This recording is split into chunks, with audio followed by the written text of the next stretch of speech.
ചാവക്കാട് ദേശീയപാത 66-ൽ വാഹനങ്ങൾ അമിതമായി ലോഡ് കയറ്റി വരുന്നത് അപകടങ്ങൾക്ക് കാരണമാകുന്നുവെന്ന് പരാതി. അപകടത്തിൽപ്പെടുന്നവർക്ക് ധനസഹായം നൽകണമെന്ന് ചാവക്കാട് താലൂക്ക് വികസന സമിതി യോഗത്തിൽ ആവശ്യമുയർന്നു. NCP പ്രതിനിധി MK ഷംസുദ്ദീനാണ് ആവശ്യം ഉന്നയിച്ചത്.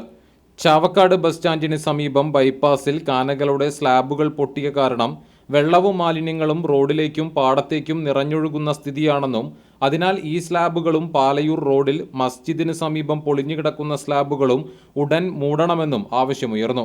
കുട്ടികളിലെ അക്രമവാസന, ലഹരി ഉപയോഗം തുടങ്ങിയ സാമൂഹിക വിപത്തുകൾക്കെതിരെ താലൂക്ക് അടിസ്ഥാനത്തിൽ ശക്തമായ നടപടികൾ സ്വീകരിക്കണമെന്നും യോഗത്തിൽ നിർദ്ദേശങ്ങൾ ഉയർന്നു.